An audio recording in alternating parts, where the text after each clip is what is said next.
In 2024, 92% of new power capacity across the world was renewables, which is incredible. So as much as the climate feels like, I think, an intractable, gigantic thing, we really are, as a world, moving towards renewables. So this chart from emberenergy.org shows where the new energy that is being created, the clean energy, is coming from. So solar and wind, right now, they're a kind of smaller percentage, but solar and wind are growing rapidly, basically. And that's I think one of the broader stories that I would really like to dive into at some point is how much potential is in solar specifically, for a myriad of reasons. One of the main ones being, like, you can make it in a factory and then you just ship it out somewhere and put it all over the world, whereas it's a little more difficult with, let's say, a nuclear power plant or wind turbines or whatnot, where you have to build it in the field.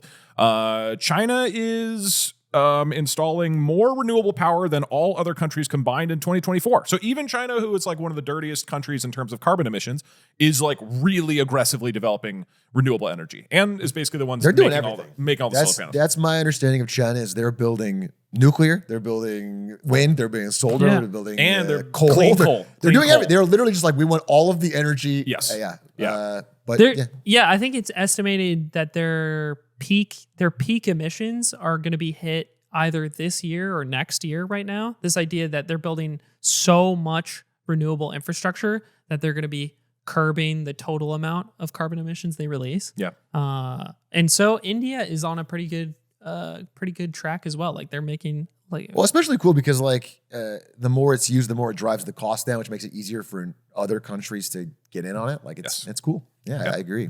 Yeah, so like with solar, for example, the manufacturing costs are just plummeting. So over time, it becomes easier and easier to, for example, you could power, I don't know the exact numbers on it, but a huge percentage of, let's say, America, if you took a giant chunk of New Mexico, right, and you filled miles and miles and miles with solar panels. And so these types of things are having massive, massive quantities of renewable energy that is not harming the climate. Like, this is possible, like, not only in our lifetimes, like potentially in the next decade or two. So it's really encouraging how much cheaper and more accessible this stuff is becoming, and how many countries that traditionally have been pretty dirty are aggressively moving in this direction. As someone who lived in Arizona, that place during summer is God's mistake, and human beings should not live there. So I think everyone should have to leave in summer, and we just blanket it with solar panels, the whole thing, and then power the country for the year. Arizona just becomes a solar cell. Yeah, it just or like last week we talked about Australia taking one for the team. We put it in the Australian the world outback. all powered off the Australian outback. Australia is our battery. Yeah. Idea.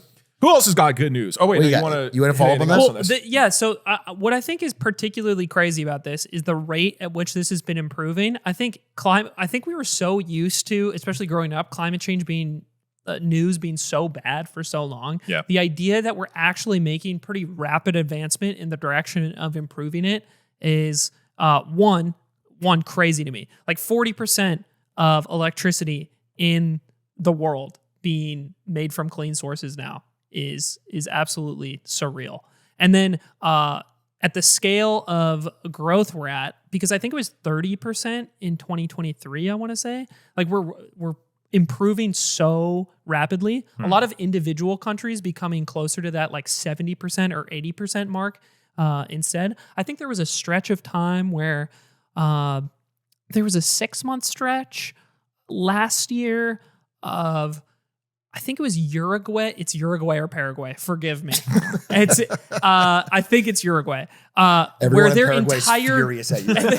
Where their entire grid burning your poster. They did all that work and you gave it to Uruguay. I know. Unbelievable. They spent like 6 months at 100% renewable for like their entire grid. I thought that was insane. Wait, if it's Uruguay, that's using the Chinese power plant that's like breaking. I think. Is it? I might be getting the countries wrong, but anyway, yeah, go ahead. We might be mixing up, or it could be the same one. But outside of that progress, like what the future looks like, right? So if you look at the scale of emissions in the world, there's the emissions related to creating electricity, and that's why this is such a big deal. But there are other raw emissions for things like heating, for example. So burning something to run a heater to heat a home. That's a ton of emissions in the world. Or burning fuel to run a combustion engine so transport works. Yeah. These are the other large sources of carbon emissions in the world. So at first glance, you might be like, well, we're whittling down electricity and like making that more and more renewable, but we still have these huge outstanding things, right? But the cool thing about those is more and more technology is developing in those areas that is moving those things into the pool of electricity. More and more things are being electrical powered, and that is where we're focusing like all of our renewable effort, if that makes sense. Yeah, totally. The last thing I wanted to wrap this up with was, if you look at where we were estimated to be by the year 2100, have you guys ever heard of how we estimate the damage of climate change through the degrees Celsius, like average warming around the world? Sure, like, yeah. oh, if we experience 2 degrees of warming or 3 degrees of warming. This is a way to gauge the consequences of climate change, because every 1/10 of a degree or every degree that we increase by, the consequences of climate change become more and more grave, basically. Affecting things like food supply, dramatic weather events. And with the trajectory we were on in like 2000, we were expecting to have 4 degrees of warming by the end of the century, which would be disastrous. Like, cataclysmic. Doesn't sound so bad on a cold day.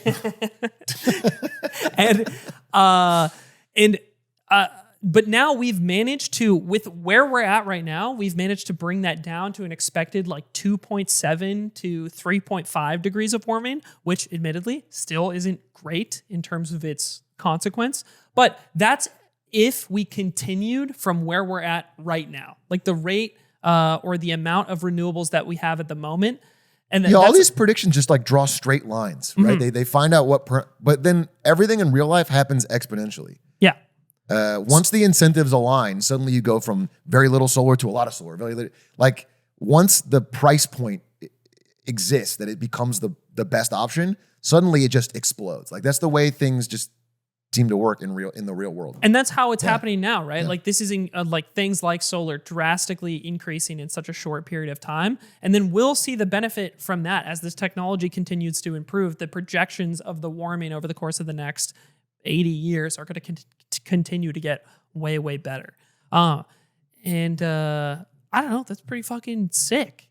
It's nice to read a story that was so definitively like, yes, we're making human progress. Yeah. This is incredibly good for the future of Earth. This is so inspiring that we are successfully moving in this direction. I love it. We do have a couple more good news topics to end this off on. I found a cool one from today, which was the World Bank ends its ban on funding nuclear power projects.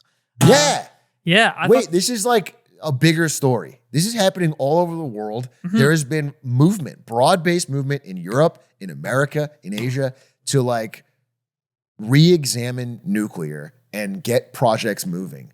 And as someone who's a big supporter of it and think it's like incredibly high power, low emissions, 0 emissions, like just an incredible way towards energy security and freedom. And it's awesome. It's cool to see countries of the world recognize that and move towards it in a broad-based way.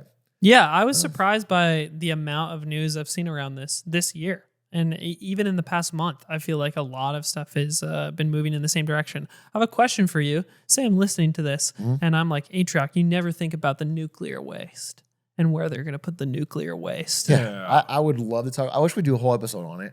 We should do a nuclear I would like to episode. do a nuclear episode. Just broadly, the amount of nuclear waste is really small. Okay, all of it in the world would fit in like a football field up stacked 3 times. So it's like, just understand that. And so many of the innovations in nuclear recently are able to reuse that nuclear waste.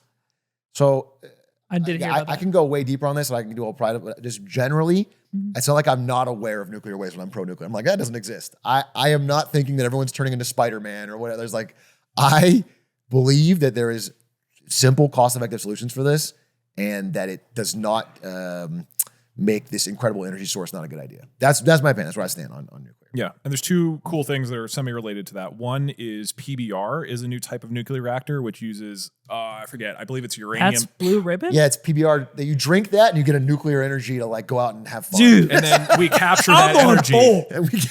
we go to a club, we give everybody PBRs, and the increased energy in the And club they is put them on a captured- hamster wheel. Yes, by a turbine is captured, and we use that to power the brewery that makes new Paps, and it's actually an That's infinite awesome. energy generator. Yeah, Because you get good times and you get good energy. yeah. Do you actually, Perry? Can you look up what PBR actually stands for? But I think it's pebble-based reactor. I want to say it's some of the core things. It's uranium spheres instead of these rods. There's hydrogen that cools it down instead of water. But one of the key features is that pebble bed reactors. One of the key features is that it doesn't melt down. One of the problems with nuclear, the big scary things is like Fukushima, Chernobyl, right? Like if the nuclear power plant melts down, then that's where the radioactive material starts shooting out into the world and you get hit in the chest with a bunch of protons or neutrons or whatever. But with PBRs, the idea is that if power shuts down, if there's a disaster, it will immediately start cooling down. It doesn't heat up past the point that it starts actually like destroying the facility and breaking things. So this was tested in China recently, and although there's some skepticism about it, sounds like there's real promise there. And then the other is small modular reactors, which instead of making one giant nuclear power plant, you make it essentially in this like template form that's smaller. And that has a bunch of merit. There's a lot of research about that. Well, I'm sure we can dive into it at some Kind of point. like a solar panel on your roof vibe. Like you'd get your own nuclear power plant. Just stick it on my roof. More like I a don't- town would get a Yeah, I don't think it's for individual. Yeah, it's not for individual homes. Unless you're there's- running 400 switch 2s to play. Because- You're afraid of progress. Because I will say, in that case, the nuclear waste is a concern. if everyone You had do one. not want that like on your wristwatch. that is an issue. But small modular reactors, the idea is like right now with nuclear, it's really hard to build them because like you got to commit whatever $30 billion to make some giant power plant from scratch. But if you turn it into a template that can be quickly made and also like scaled up or down depending on the size of a city, that's really valuable. So actually, this reminds me that Britain just hired Rolls-Royce. I didn't know they make power, but they're basically they want a bid to start developing nuclear small The modular Rolls-Royce reactors. of nuclear small modular reactors. That's hype. Yeah. And A bunch of companies. I mean, some yeah. companies like I think Meta is just buying a nuclear power plant full stop outright. Oh, because they Because want they to need it use for to data power centers. a data center. Yeah. Yeah. So there's a lot of progress and innovation happening in nuclear right now. Rolls Royce nuclear. How's Gucci? Gucci nuclear doing? why don't all the like, Fashion fashion brands. brands of Europe get into nuclear? Dude, that would be so funny That'd be if LVMH just pivoted into nuclear energy. Dude, They that's ditched so much all of the smarter. clothing behind, and then what's it, Bernard Arnault? Yeah. I think, and he just becomes a nuclear, The nuclear CEO. guy. That'd be What's cooler. what's the brand that's like way overpriced and stupid? All of the Ooh, LVMH brands, most of them. dude. No, like Louis the Vuitton, big, Moet no, the Hennessy. biggest, stupidest one that starts with a B, I think. Balenciaga. Like, imagine a Balenciaga nuclear power plant. It's just like it makes no sense. That I would not trust them to deal with the waste because they would put the waste in like ripped jeans that Yeah. just like Cool. shoot radioactive That'd be sick. material.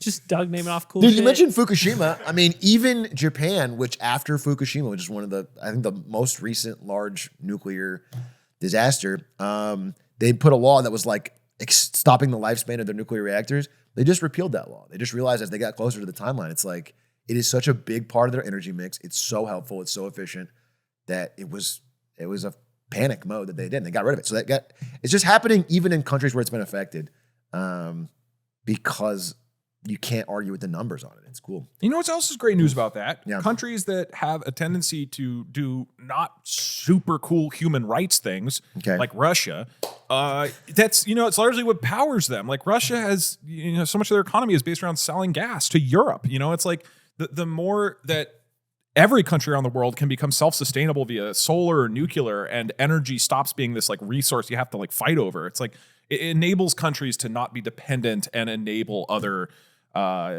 despots, whatever you want to call it. So I think that there's some real, there's so much good stuff coming out of renewables as an increase and nuclear and all this. Yeah, I mean, there's follow-ups to that because No. There's no No, you're nuance right, to you're what I right, just right. said. No, I'll just say because I have a follow-up to follow-up. The follow-up people both say is like, well, a lot of uranium comes from Russia because they have the spots. But it's worth noting, follow-up to that, is that uranium is actually extremely widely available. It's actually very naturally occurring. It's just nobody's bothered to build up all the processing in mines because there's not been huge demand. And as demand increases, there's going to be a lot more creation of that. Yeah. Worth noting. Anyway, is that your last one?